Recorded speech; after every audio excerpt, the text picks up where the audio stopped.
আৰু ঘটিছে বিস্তৃত খবৰ মাজলৈ বিটিএডি দমে দমে উদ্ধাৰ হৈছে অবৈধ অস্ত্ৰ-শস্ত্ৰ এবাৰ চিৰাঙত উদ্ধাৰ হৈছে অস্ত্ৰ-শস্ত্ৰ বিজনী থানাৰ অন্তৰ্গত 1 নম্বৰ উত্তৰপাৰাত আৰক্ষীৰ অভিযানত উদ্ধাৰ অস্ত্ৰ-শস্ত্ৰ দুটা AK সিৰিজ ৰাইফল আৰু বহু পৰিমাণৰ সজীৱ গুলি উদ্ধাৰ কৰা হৈছে লাবডাংগুৰি সুভাইজাৰ গড়কাপ্তানি পথৰ সমীপৰ গাঁতত পুতি থোৱা অৱস্থাত উদ্ধাৰ হৈছে এই অস্ত্ৰখিনি উদ্ধাৰ হোৱা অস্ত্ৰ-শস্ত্ৰখিনি NDFBৰ বুলি সন্দেহ কৰা হৈছে প্ৰায় এটা সপ্তাহ পূৰ্বে জিলাখনত মাটিত পুতি থোৱা অৱস্থাত গোপন অস্ত্ৰ ভাণ্ডাৰ উদ্ধাৰ হৈছিল বুলি সংবাদমেল যোগে জনায় আৰক্ষী অধীক্ষক সুধাকৰ সিঙে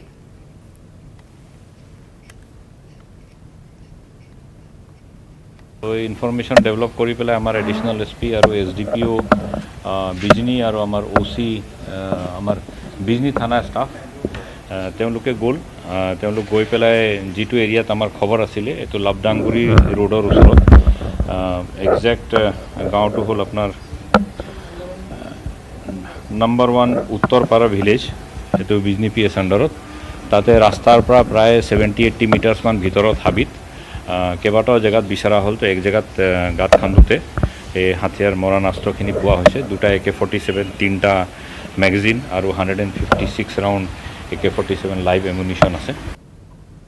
শিৱসাগৰ বেতন বঞ্চিত শিক্ষকৰ প্ৰতিবাদ মুখ্যমন্ত্ৰী বিত্তমন্ত্ৰী সুমতি বিচাৰি ব্যতিক্ৰমী প্ৰতিবাদ শিৱসাগৰ প্ৰধান ডাকঘৰ সন্মুখত সৰ্বধৰ্মীয় প্ৰাৰ্থনা আৰু নাম প্ৰসংগ শিৱসাগৰৰ 1,500 বেতন বঞ্চিত শিক্ষকৰ এই প্ৰতিবাদ ৰাজ্যত আছে 12,000 বেতন বঞ্চিত শিক্ষক আৰু শিৱসাগৰত আজি বেতন বঞ্চিত শিক্ষকসকলে প্ৰধান ডাকঘৰ সন্মুখত সৰ্বধৰ্মীয় প্ৰাৰ্থনা আৰু নাম প্ৰসংগৰে প্ৰতিবাদী কাৰ্যসূচী হাতত লয়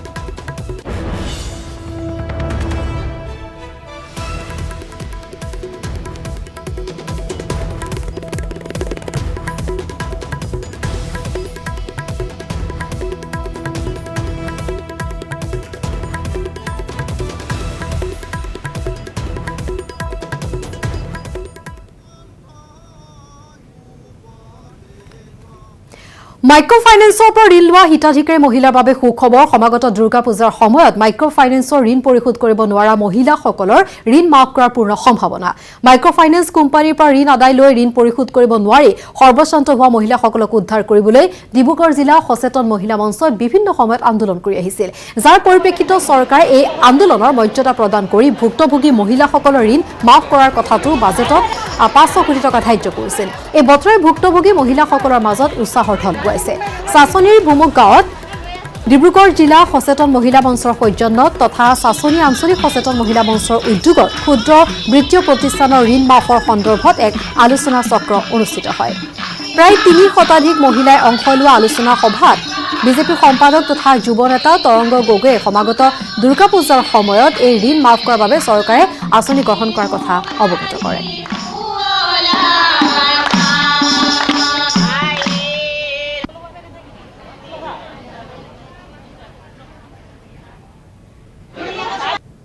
চৰকাৰলৈ আমি ইচ্ছা মৃত্যু বিচাৰিছিলোঁ গতিকে আমি এতিয়া চৰকাৰৰ ওচৰত আমাৰ আবেদন আমি যেহেতু আমাক আলোচনা কৰিবলৈ আমাক 500 কোটি টকাও ধৰি দিলে তাৰ পিছতে আমাৰ এতিয়া আমি এতিয়া এটাই বিচাৰিছোঁ আমাৰ আলোচনাটো আমাক খুব সোনকালে আমাক লাগে কিহেতু এতিয়া আমি ইলেকশ্যনৰ কাৰণে আমি ৰ'ব নোৱাৰোঁ ইলেকশ্যনৰ আগতে আমাৰ আলোচনা হৈ যাওক সকলো মহিলাই আচলতে এইটোৱে বিচাৰিছে আমি একত্ৰিত হৈ আছোঁ সচেতন মহিলা মঞ্চ আমি যেনেকৈ একাধিক ক্ৰমে আন্দোলন কৰি গৈ আছিলোঁ আজি আমাক কোনো ৰাজনৈতিক অপশক্তিয়ে যাতে আমাক ভাঙিবলৈ চেষ্টা নকৰে আমি সেই কাৰণে আমি আপ্ৰাণ চেষ্টা কৰিছোঁ আৰু সকলো মহিলা আমি এটাই কম আমি একগোট হৈ আছোঁ আমি আমাৰ যিমানে দুষ্ট চক্ৰই আমাক আক্ৰমণ কৰিবলৈ আহিছে আমি সিমানে কিন্তু শক্তিশালী হৈ আমি আন্দোলন আৰু ভয়াবহ আন্দোলন কৰিবলৈ আমি সাজু আছোঁ যদি আমাৰ সকলোমতে আমাৰ ঠিকে থাকে হৈ যায় আমি সকলোৱে যদি ঠিকে থাকে হৈ যায় আমি তেতিয়াহ'লে খুব সুখী হ'ম আৰু আমি কাৰণে আমি কম আমি সদায় মানে এটাই কথা কম যোনে আমাক আমাৰ আলোচনা চক্ৰ কৰি দিব আমি সদায় তেওঁলোকৰ লগতে আমি 2021 নিৰ্বাচনত জয়ী হ'বলৈ টঙালি বান্ধিছে বিজেপিয়ে 84 লাখ ভোট লাভ কৰাৰ লক্ষ্য বিজেপিৰ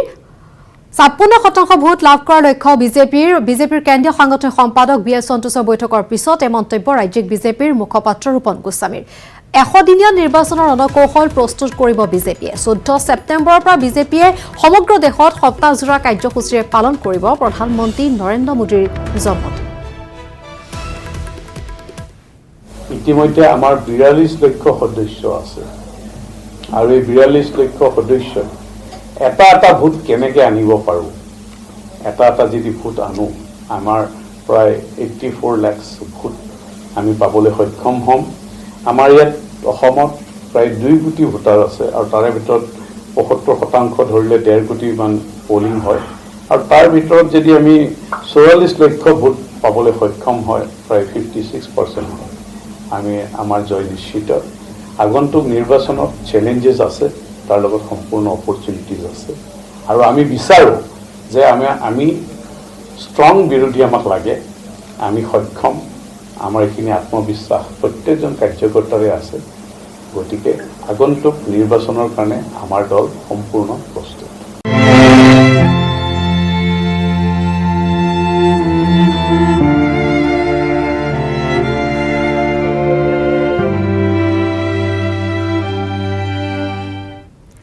আৰু এই মুহূৰ্তত পুনৰবাৰ আজিৰ দিনটোৰ এই মুহূৰ্তৰ শোকাবহ খবৰটোৰ মাজলৈ লৈ যাব বিচাৰিছোঁ নিউজ 18 অসম নৰ্থ-ইষ্টৰ দৰ্শকক। আৰু সেয়া হৈছে সুকণ্ঠী গায়িকা অৰ্চনা মহন্তৰ দেহাৱসান।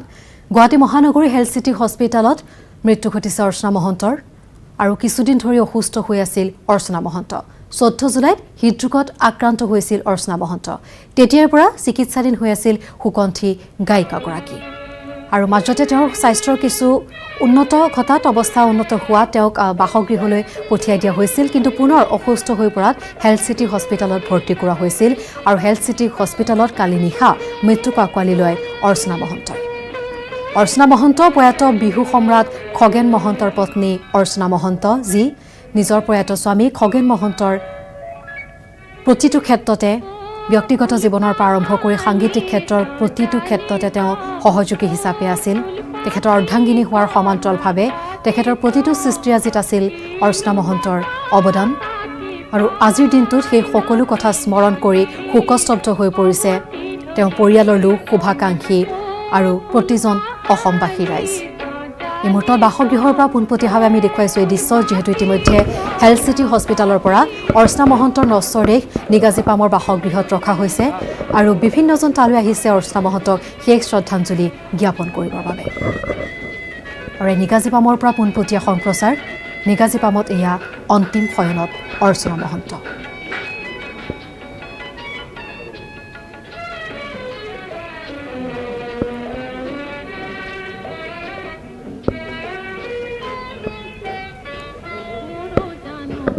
নিগাজীপামৰি শেষ শ্ৰদ্ধাঞ্জলি কাৰ্যসূচীৰ পাছতে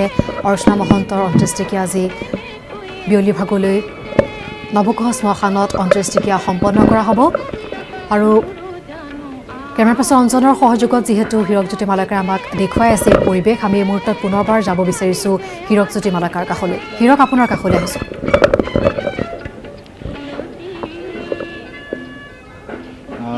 হয়, বা যিহেতু এক দুখবৰ ক'ব লাগিব যে অসমৰ সাংস্কৃতিক জগতৰ বাবে এক দুখবৰ। প্ৰবীণ কণ্ঠশিল্পী যিহেতু অৰ্চনা মহন্তই কালি নিশা শেষ নিশ্বাস ত্যাগ কৰে আৰু হেল্থ চিটি চিকিৎসালয়ত যিহেতু শেষ নিশ্বাস ত্যাগ কৰে। মই বৰ্তমান উপস্থিত আছোঁ নিগাজীপামৰ মহানগৰী অম্বিকা গীত থকা নিগাজীপামত এয়া পৰিৱেশ দেখাই আছোঁ। পুত্ৰ অংগৰাগ পাপন মহন্তক দেখিবলৈ পোৱা গৈছে, লগতে অংগৰাগ পাপন মহন্তৰ ভগ্নী দেখিবলৈ পোৱা গৈছে। আৰু ইজনৰ পিছত সিজন শিল্পী আহি ইয়াত শেষবাৰৰ বাবে বাইদেউক চাবৰ বাবে অৰ্চনা মহন্তক চাবৰ বাবে অহা দেখিবলৈ পোৱা গৈছে। আৰু মই ক'ব বিচাৰিম যে 4 বজাত, যিহেতু 4 বজাত নৱগ্ৰহ শ্মশানত তেওঁক শেষকৃত্য সম্পন্ন কৰা হ'ব। আৰু 14 জিলাত তেওঁ চিকিৎসাধীন কৰোৱা হৈছিল, যিহেতু মগজুৰ ৰক্তক্ষৰণৰ বাবে চিকিৎসাধীন হৈ আছিল প্ৰয়াত অৰ্চনা মহন্ত। আৰু তাৰ পিছৰ পৰা চিকিৎসকৰ এটা দলে তেওঁক প্ৰাণ ৰক্ষা কৰিবৰ বাবে আপ্ৰাণ চেষ্টা চলাই আছিল, কিন্তু কালি নিশা তেওঁ এই নিয়তিৰ পিছত হাৰ মানি যাবলগীয়া হয়। আৰু 1990 চনৰ 90 দশকৰ যদি কথা ক'ব যাওঁ আমি, 90 দশকত তেওঁ খগেন মহন্ত, তেখেতৰ স্বামী বিহু সম্ৰাট খগেন মহন্ত আৰু অৰ্চনা মহন্তই অসমৰ চাব যায় প্ৰত্যেকখন মঞ্চ কপোৱা দেখিবলৈ পোৱা গৈছিল। আৰু খগেন মহন্ত আৰু অৰ্চনা মহন্তৰ যুটীয়ে গীতে আলোকিত কৰিছিল সমগ্ৰ এই ৰাজ্যত। আৰু 12 জুনত যিহেতু 2014 বৰ্ষৰ 12 জুনত যিহেতু খগেন মহন্তই এই নিগাজীপামৰ পৰাই শেষ নিশ্বাস ত্যাগ কৰে। আৰু তাৰ পিছতেই অকলে হৈ পৰিছিল যিহেতু অৰ্চনা মহন্ত। আৰু অৰ্চনা মহন্তৰ ইতিমধ্যে শেষকৃত্য বা শেষবাৰৰ বাবে চাবৰ বাবে ইতিমধ্যে গুণমন্ত আহি ভিৰ কৰা দেখিবলৈ পোৱা গৈছে। আৰু কিছু সময় পূৰ্বে যতীন বৰা আহি ইয়াত উপস্থিত হৈছিল, বা প্ৰভাত শৰ্মা আহি উপস্থিত হৈছিল, আৰু বনজ্যোৎস্না মহন্ত বাইদেউ উপস্থিত হৈছিলে। আৰু কিছু সময় পিছতে যিহেতু জুবিন গাৰ্গ আহি এই স্থানত বাইদেউ শেষবাৰৰ বাবে চাবৰ বাবে বা শেষবাৰৰ বাবে শ্ৰদ্ধাঞ্জলি জ্ঞাপন কৰিবৰ বাবে আহিব বুলি জানিব পৰা গৈছে। আৰু লোকগীতৰ এক কথা ক'ব যে লোকগীতৰ তেওঁ সাধক আছিল, যে লোকগীতৰ লোকগীতৰ জৰিয়তে তেওঁৰ এক নিজস্ব সত্তা আছিল আৰু যি তেওঁৰ সৃষ্টিৰাজি সেই সৃষ্টিৰাজি বা তেওঁৰ যিবোৰ গীত বা বিহুগীত সেইসমূহ সকলোৱে কৈছে যে তেওঁ সংৰক্ষণ কৰি ৰাখিব লাগে বা এনে ব্যৱস্থা কৰিব লাগে যে যুৱ প্ৰজন্মই প্ৰত্যেকজন যুৱ প্ৰজন্মই চিনাকি হৈ পৰে যে তেওঁ এইটো গীত বা এনেধৰণে দেখিবলৈ পোৱা গৈছে যে নিগাজী বামৰ পৰিৱেশ দেখাইছে মোৰ সতীৰ্থ অঞ্জনে দেখাইছে নিগাজী বামৰ এই পৰিৱেশ আৰু বাইদেউৰ শেষবাৰৰ বাবে চাবৰ বাবে বা অৰ্চনা মহন্ত শেষবাৰৰ বাবে চাবৰ বাবে সকলো গুণবন্ধু আহি ভিৰ কৰা পৰিলক্ষিত হৈছিল আৰু হেল্থ চিটি চিকিৎসালয়ৰ পৰা পোনে পোনে কিছুমান পূৰ্বে প্ৰায় এতিয়া ক'ব বিচাৰিম যে 30 পৰা 40 মিনিট পূৰ্বে এই নিগাজী বামৰ যি বাসগৃহ আছে বাসগৃহলৈ অনা হৈছিল আৰু বাসগৃহ অনাৰ পিছতে ইয়াত এজনৰ পিছত আনজন শিল্পী বা ওচৰ চুবুৰীয়া যিসকল লোক আছে বা যিসকল আত্মীয় লোক আছে সেই লোকসকলে শ্ৰদ্ধাঞ্জলি জ্ঞাপন কৰিবৰ বাবে অহা দেখিবলৈ পোৱা গৈছে আৰু এই মুহূৰ্তত আপুনি কেমেৰাত প্ৰত্যক্ষ কৰিব যে অংগৰাগ পাপন মহন্ত তেওঁৰ ওচৰতে আছে আৰু তেওঁৰ ভগ্নীও আছে আৰু সকলোৱে শোকস্তব্ধ হৈ পৰিছে আৰু মই ক'ব বিচাৰিম যে পুনৰ পূৰ্বতো কৈছোঁ এতিয়াও ক'ব বিচাৰিম যে 4 বজাত যিহেতু তেওঁ নৱগ্ৰহ যি শ্মশান আছে নৱগ্ৰহ শ্মশানত শেষকৃত্য সম্পন্ন কৰা হ'ব আৰু মই তেওঁক যদি ক'বলৈ যাওঁ তেওঁ কথা ক'ব শেষ নহ'ব কিন্তু এইখিনিতে ক'ব যাওঁ যে খগেন মহন্ত আৰু ৰচনা মহন্ত আছিল এটা মুদ্ৰাৰ ইপিঠি সিপিঠি কিয়নো খগেন মহন্ত আৰু ৰচনা মহন্ত যিবোৰ সৃষ্টিৰাজি বা যিবোৰ গীত আছিলে সেই গীতবোৰ 90 দশকৰ পৰা যে চাব যায় সকলোৱে আজিৰ দিনলৈকে প্ৰত্যেকটো গীত স্মৰণ কৰে মই যি ক'বলৈ যাওঁ আৰু এনেধৰণে দেখিবলৈ পোৱা গৈছে যে নিগাজী বামৰ পৰিৱেশ দেখুৱাই আছোঁ আৰু যিসমূহ কালজয়ী গীত আছে সেই কালজয়ী গীতসমূহ সকলোৱে এটা শব্দ কৈছে যে সকলোৱে এটা কথা কৈছে যে সেই তেওঁ যি সৃষ্টিৰাজি সেই সৃষ্টিৰাজিসমূহ সংৰক্ষণ ৰাখিব লাগে যাতে যুৱ প্ৰজন্মই আচলতে চিনাকি হ'ব পাৰে আৰু আচলতে যুৱ প্ৰজন্মৰ যিসমূহ আছে সেইসকলে খগেন মহন্ত ৰচনা মহন্তক কিছু সংখ্যক লোকেহে চিনি পায় বা বহুতো চিনি নাপায় কিন্তু তেওঁ যিবোৰ সৃষ্টিৰাজি সেইবোৰ যদি সংৰক্ষণ কৰি ৰাখে তেন্তে প্ৰত্যেকজন যুৱ প্ৰজন্মই আজি নহ'লেও দুদিন পিছত হ'লেও তেওঁৰ সৃষ্টিৰাজি মনত ৰাখিব আৰু এনেধৰণে দেখিব পাইছে যে নিগাজী বামৰ পৰিৱেশ দেখাইছে আৰু নিগাজী বামৰ বামত যিহেতু অংগৰাগ পাপন মহন্ত কালি নিশা ভাগতে আহি উপস্থিত হৈছিল সেই চিকিৎসালয়ত যেতিয়া সংকটজনক অৱস্থাত আছিলে বুলি চিকিৎসকৰ যি দলে প্ৰকাশ কৰিছিল আৰু তেওঁ বাৰ্তা প্ৰদান কৰিছিল বাৰ্তা প্ৰদান কৰাৰ পিছতে তেওঁ আহিছিল আৰু অহাৰ পিছতে তেওঁ সেইখিনি ত্যাগ কৰে যিহেতু অৰ্চনা মহন্ত তেখেতৰ মাতৃ আৰু আজি ক'ব বিচাৰিম যে 2014 বৰ্ষৰ পিছত আজি নিগাজী বাম উকা হৈ পৰিছে কিয়নো 2014 বৰ্ষত খগেন মহন্তই মৃত্যুক আকোৱালি ল'বলগীয়া আছিল ঠিক একেদৰে আজিৰ দিনটোত যিহেতু তেওঁৰ পত্নী অৰ্চনা মহন্তই মৃত্যুক আকোৱালি ল'বলগীয়া হৈছে তাৰে পিছত বা যে একদম উকা হৈ পৰিছে এই নিগাজী বাম ইভা হয় হীৰক আপুনি কোৱাৰ দৰে আচলতে আজিৰ পৰা উকা হৈ পৰিব নিগাজী বাম কাৰণ গণশিল্পী খগেন মহন্তৰ প্ৰয়াণৰ পিছত নিগাজী বামৰ এই বাসগৃহত আছিল ৰচনা মহন্ত আৰু খগেন মহন্তৰ সৃষ্টিৰাজি আচলতে সকলো তাতেই সংৰক্ষণ হৈ আছিল আৰু তেওঁৰ পত্নী আচলতে সকলোখিনি তাত সংৰক্ষণ কৰি ৰাখিছিল আৰু আপুনি কোৱাৰ দৰে আচলতে আজি নিগাজী বামৰ এই ঘৰখন উকা হৈ পৰিল অসমীয়া সংগীত জগতৰ যি উজ্জ্বল নক্ষত্ৰ আৰু আমি নিউজ 18 অসম নৰ্থ ইষ্টৰ দৰ্শকক এই মুহূৰ্তত এই দৃশ্য দেখুৱাইছোঁ পোনপটীয়াভাৱে কেমেৰা পাৰ্চন অঞ্জনৰ সহযোগত হীৰকে আমাক দেখুৱাই আছে এই দৃশ্য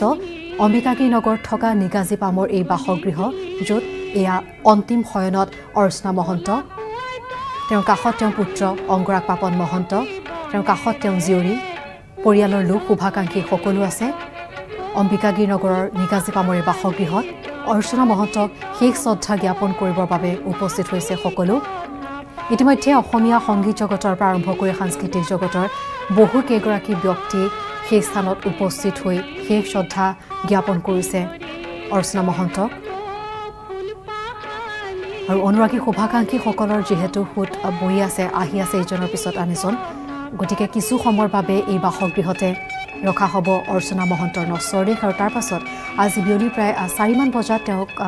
লৈ যোৱা হ'ব নৱগ্ৰহ শ্মশানলৈ আৰু তাতে অন্ত্যেষ্টিক্ৰিয়া সম্পন্ন কৰা হ'ব অৰ্চনা মহন্তৰ যেহেতু হীৰকে আমাক পোনপটীয়াভাৱে জনাই আছে খবৰ হীৰক আপুনি আমাক দেখুৱাই আছে আৰু লগতে জনাই আছে তাৰ খবৰ জানিব বিচাৰিম কোন ক্ষেত্ৰৰ কোন শিল্পী সেই স্থানত বিশেষ ব্যক্তি তাত উপস্থিত হৈ শেষ শ্ৰদ্ধা জ্ঞাপন কৰিছে বা আজি আচলতে অৰ্চনা মহন্তৰ এই বিয়োগত যি ক্ষতি আচলতে আমাৰ অসমীয়া সমাজ জীৱনৰ বাবে কিবা মত ব্যক্ত কৰিছে নেকি তেওঁলোকে আৰু কোন আহিব বুলি জানিব পৰা গৈছে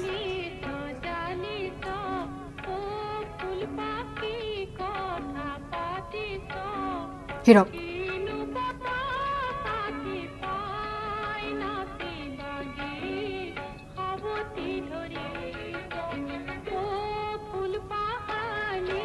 ৰাজনীতি জগতৰ লগতে সকলো ক্ষেত্ৰত লোকসকল আহি শেষবাৰৰ বাবে শ্ৰদ্ধাঞ্জলি জ্ঞাপন কৰিবৰ বাবে আহিছে আৰু মোৰ লগত যিহেতু বন্দনা মহন্ত আছে তেওঁৰ সৈতে ক'ব পাৰিম বাইদেউ আপোনাৰ ওচৰলৈ আহিছোঁ অৰ্চনা মহন্তৰ মৃত্যু অসমৰ সাংস্কৃতিক জগতৰ বাবে এক বৃহৎ ক্ষতি বহুত ক্ষতি কিন্তু প্ৰথমেতো মোক সুধিলে মই ক'ম যে আমাৰ ঘৰখনৰ আমাৰ সৰুকালিৰ পৰা আমাৰ অভিভাৱক বুলি ক'লে মা দেউতাৰ পিছতে মামা আৰু মামী আছিলে কোনোবাই কৈছিলে যে দেউতাৰ জ্যেষ্ঠ পুত্ৰ খগেন মহন্ত গতিকে আমাৰ অভিভাৱক আৰু সকলো কথাতে ৰাতিপুৱা শুই উঠাৰ পৰা ৰাতিলৈকে মামা মামী লগতে গতিকে ঘৰুৱাভাৱে কিমান স্মৃতিৰ কথা সেয়াটো আৰু এতিয়া ক'ব নোৱাৰোঁ আৰু এটা কথা মানে 2014 যে এই মামা গ'ল খগেন মামা গ'ল তাৰ আগে দেউতা গ'ল 2006 তাৰপিছত মামা গ'ল 2014 2016 মা গ'ল তথাপিও ভাল লাগিছিলে যে মূৰৰ ওপৰৰ ছালৰ এটুকুৰা হ'লেও আছে মামী আছে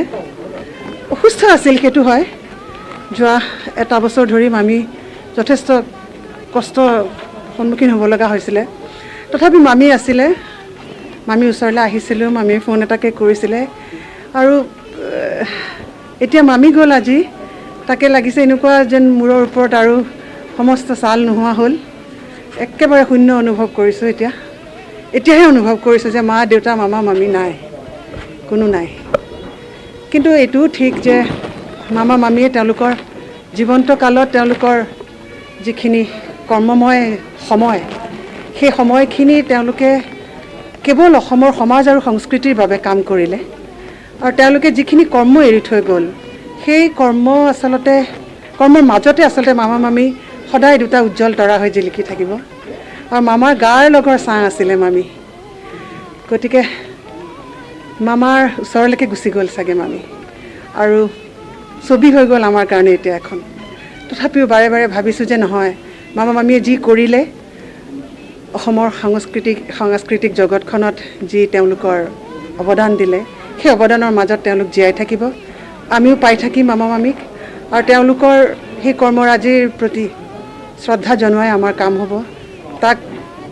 নৱপ্ৰজন্মই চৰ্চা কৰিছেনে নাই বা সেই দায়িত্ব যদি আমি ল'ব পাৰোঁ তেতিয়া হয়তো মামা মামীক আমি আমাৰ মাজতে পাই আছোঁ বুলি ভাবিম সেয়াই আৰু বাকীটো মৃত্যু অৱধাৰিত সকলোৰে বাবে আহিব সেই বুলিয়েই এতিয়ালৈকে আমি জানি আছোঁ নৱগ্ৰহতে হ'ব শেষকৃত্য সম্পন্ন আৰু সময়টো 3:30-4 বজাত বুলি শুনিছিলোঁ যদি সিদ্ধান্ত এতিয়া বেলেগ হৈছে মই নাজানো গতিকে আচলতেতো ক'ৰবালৈ নিবই লাগিব মামীক আকাশবাণী কেন্দ্ৰলৈ নিব লাগিব তাৰ লগত ওতঃপ্ৰোতভাৱে জড়িত হৈ আছিল মামীহঁত ৰবীন্দ্ৰ ভৱনলৈ নিব লাগিব তেনেধৰণৰ কিছু ঠাই থাকিব মামীক লৈ যাব লাগিব কিন্তু সেইটো পৰিস্থিতিয়েহে নিৰ্ধাৰণ কৰিব কাৰণ এতিয়াতো আমাৰ পৰিস্থিতি সহজ নহয় ধন্যবাদ লাগিল মই ক'ব বিচাৰিম যে প্ৰথমতে যিহেতু আকাশবাণী কেন্দ্ৰ তাৰপিছতে ৰবীন্দ্ৰ ভৱনলৈ নিয়াৰ সম্ভাৱনা আছে যিহেতু ক'ভিডৰ প্ৰট'কল মানি তেওঁলোকে এই হিৰক আমি আপোনাৰ কাষলৈ যাম আৰু নিগাজী পামৰ পৰা নিউজ 18 অসম নৰ্থ ইষ্টৰ দৰ্শকক আমি এই দৃশ্য দেখুৱাৰ লগতে আমি জনাই যাম ক'ত কেতিয়া অন্ত্যেষ্টিক্ৰিয়া সম্পন্ন হ'ব আৰু ক'লৈ লৈ যোৱা হ'ব কিন্তু যিহেতু পুনৰবাৰ এটা বিৰতিৰ সময় হৈছে গতিকে বিৰতিৰ পাছত আমি পুনৰবাৰ নিউজ 18 অসম নৰ্থ ইষ্টৰ দৰ্শকক পোনপটীয়াকৈ লৈ যাম নিগাজী পামলৈ আৰু বিৰতিৰ পাছত নিউজ 18 অসম নৰ্থ ইষ্টৰ দৰ্শকক পুনৰবাৰ পোনপটীয়াকৈ নিগাজী পামলৈ লৈ যাব বিচাৰিছোঁ আৰু জনাব বিচাৰিছোঁ আজিৰ দিনটো এক শোকাবহ খবৰ আৰু সেয়া হৈছে অৰ্চনা মহন্ত আৰু আমাৰ মাজত নাই বৰ্তমান অৰ্চনা মহন্তৰ নৰসৰদিক নিগাজী পামৰ বাসগৃহত ৰখা হৈছে যিহেতু সকলোৱে তেওঁক শেষবাৰৰ বাবে চাব বিচাৰিছে শ্ৰদ্ধাঞ্জলি জ্ঞাপন কৰিব বিচাৰিছে পৰিয়ালৰ লোক শুভাকাংক্ষী আৰু বিভিন্ন ক্ষেত্ৰৰ লোকসকলে যিহেতু শেষ শ্ৰদ্ধাঞ্জলি জ্ঞাপন কৰিছে যাৰ বাবে বৰ্তমান অৰ্চনা মহন্তৰ নৰসৰদিক নিগাজী পামত ৰখা হৈছে আৰু যিহেতু অৰ্চনা মহন্তৰ নৰসৰদেহত শেষ শ্ৰদ্ধা জ্ঞাপন কৰিবৰ বাবে আকাশবাণী গুৱাহাটীৰ লগতে ৰবীন্দ্ৰ ভৱনৰো যিসকল লোক সাংস্কৃতিক সঞ্চালকালয়ৰ লোক লোকসকল তাত তেওঁলোকে সাজু কৰিছে কিন্তু যেহেতু বৰ্তমান ৰাজ্যৰ পৰিস্থিতি কিছু ব্যতিক্ৰম তাৰ পৰিপ্ৰেক্ষিতত হয়তো সেই দুটা স্থানলৈ বা অন্যান্য স্থানলৈ হয়তো লৈ যোৱা নহ'বও পাৰে সেয়া কিছু সময়ৰ পিছতে জানিব পৰা যাব যেহেতু 4 বজাৰ সময় নিৰ্ধাৰণ কৰা হৈছে নৱগ্ৰহ শ্মশানত অন্ত্যেষ্টিক্ৰিয়া সম্পন্ন কৰা হ'ব তাৰ পূৰ্বে নিগাজিপামৰ বাসগৃহত সকলোৱে শেষ শ্ৰদ্ধা জ্ঞাপন কৰিব পাৰিব অৰ্চনা মহন্তক আৰু তাৰ পিছত হয়তো লৈ যোৱা হ'ব আকাশবাণী গুৱাহাটী আৰু লগতে ৰবীন্দ্ৰ ভৱনলৈ আৰু এই মুহূৰ্তত আমি নিগাজিপামৰ পৰা দেখুৱাইছোঁ এই পোনপটীয়া দৃশ্য আৰু কিছু সময় পূৰ্বে মঞ্জুস্না মহন্ত ইতিমধ্যে নিউজ 18 অসম নৰ্থ ইষ্টৰ দৰ্শকক উল্লেখ কৰিছে সেই কথা যি কথা আমি কৈ আহিছোঁ যে নিগাজিপামৰ এই বিশেষ ঘৰখন যিখন ঘৰৰ পৰাই খগেন মহন্ত আৰু অৰ্চনা মহন্তই যুটীয়াভাৱে সৃষ্টি কৰি গৈছিল বহু কালজয়ী গীত সেই ঘৰখন আজিৰ পৰা উকা হৈ গ'ল সেয়া তেওঁ পৰিয়ালৰ লোকৰ বাবে হওক নাইবা অসমবাসী ৰাইজৰ বাবে হওক আজিৰ পৰা উকা হৈ পৰিল নিগাজিপামৰ এই বিশেষ ঘৰখন কাৰণ খগেন মহন্তৰ পিছত আজি মৃত্যু কাকৱালি লৈছে নিয়তিৰ ওচৰত হাৰ মানিছে তেওঁৰ অৰ্ধাংগিনী বিশিষ্ট গায়িকা মহান শিল্পী অৰ্চনা মহন্তই আৰু এয়া নিগাজিপামৰ দৃশ্য বৰ্তমান অৰ্চনা মহন্তক শেষ শ্ৰদ্ধা জ্ঞাপন কৰিবৰ বাবে পৰিয়াল শুভাকাংক্ষী আৰু সাংস্কৃতিক ক্ষেত্ৰৰ লোকসকল তাত উপস্থিত হৈছে তেওঁ অনুৰাগীসকল উপস্থিত হৈছে আৰু সকলোৱে শেষ শ্ৰদ্ধাঞ্জলি জ্ঞাপন কৰিছে অৰ্চনা মহন্তক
আৰু মুহূৰ্তত নিগাজিপামৰ পৰা আমি দেখুৱাইছোঁ এই দৃশ্য এই শোকাকুল পৰিৱেশ য'ত বিভিন্নজন আহি উপস্থিত হৈছে অৰ্চনা মহন্তৰ শেষ শ্ৰদ্ধাঞ্জলি জ্ঞাপন কৰিবৰ বাবে সেয়া লাগিলে সাংস্কৃতিক ক্ষেত্ৰই হওক বা অন্যান্য ক্ষেত্ৰই হওক উপস্থিত হৈছে তাত আহি আৰু শেষ শ্ৰদ্ধাঞ্জলি জ্ঞাপন কৰিছে অৰ্চনা মহন্ত আৰু কিছু সময়ৰ পাছতে নিগাজিপামৰ এই বাসগৃহৰ পৰা অৰ্চনা মহন্তৰ নশ্বৰদেহ লৈ যোৱা হ'ব নৱগ্ৰহ শ্মশানলৈ আৰু তাতেই সম্পন্ন কৰা হ'ব শেষ কৃত্য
নিগাজিপামৰ পৰা আমি পোনপটীয়াভাৱে দেখুৱালোঁ আৰু প্ৰতিগৰাকী নিউজ 18 অসম নৰ্থ ইষ্টৰ দৰ্শকৰ হৈ আমিও জনাইছোঁ অৰ্চনা মহন্তলৈ শেষ শ্ৰদ্ধাঞ্জলি আৰু বিদায় লৈছোঁ বিয়লিৰ হেডলাইনছৰ পৰা নমস্কাৰ